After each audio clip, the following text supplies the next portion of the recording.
বিশ্বের অন্যতম মুসলিম দেশ ইরান, ফিলিস্তিন, তাদের উপর যেভাবে আক্রমণ শুরু করছে ইহুদিরা, এতে কেবল তৃতীয় বিশ্বযুদ্ধ বাঁধতে বেশি সময় নেই।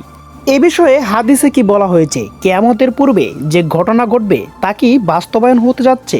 একসময় ইহুদিরা মুসলিম শাসনের অবসান ঘটিয়ে নিজেদের আধিপত্য বিস্তার করবে, গোটা বিশ্বকে শাসন করবে তারা। তখন পৃথিবীতে নেমে আসবে অন্ধকার যুগ, মারামারি, হানাহানি, অপকর্মে লিপ্ত হবে জাতিরা। আর এমন সময় আবির্ভাব ঘটবে সবচেয়ে বড় ফিতনা, দাজ্জাল। দাজ্জালের ফিতনা এতটাই ভয়াবহ হবে যে তার এক হাতে জান্নাত এবং এক হাতে জাহান্নাম এনে দেখাবেন। লোকেদের তার অনুসারী করতে চেষ্টা করবেন তিনি। আর এমন সময় আত্মপ্রকাশ ঘটবে ইমাম মাহাদির। কালিমার পতাকা সমুন্নত রাখতে, ইসলামের প্রতিষ্ঠা বিশ্বে ছড়িয়ে দিতে আবির্ভাব ঘটবেন ইমাম মাহাদির। কাবার এক পাশে দাঁড়িয়ে কান্নারত অবস্থায় তিনি মোনাজাত করতে থাকবেন। এমন সময় কিছু ধর্মপ্রাণ মুসল্লি তাকে দেখে ফেলবেন এবং তারা মনে করবেন ইনি তাদের লিডার। আল্লাহ তাআলার পক্ষ থেকে একসময় ইমাম মাহাদি তিনি সকলের সর্দার হবেন। তিনি ইসলাম ধর্ম প্রতিষ্ঠার জন্য লড়াই করবেন।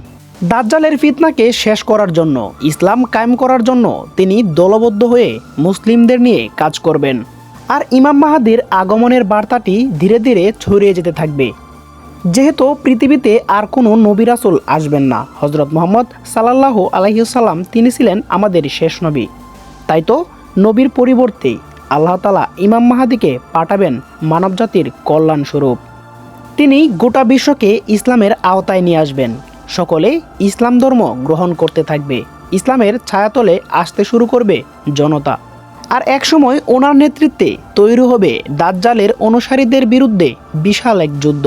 এই যুদ্ধে জয়লাভ করবে ইসলাম। ধীরে ধীরে কালিমার পতাকা ছড়িয়ে যাবে গোটা বিশ্বে।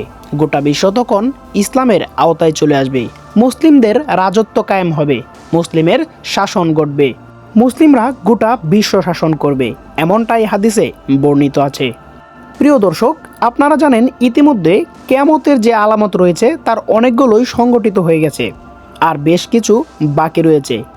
তাই বলা যায় আমরা হয়তো শেষ জামানায় এসে পড়েছি। প্রিয় দর্শক, ইসলামিক ভিডিও পেতে আমাদের চ্যানেলটি সাবস্ক্রাইব করে পাশে থাকুন।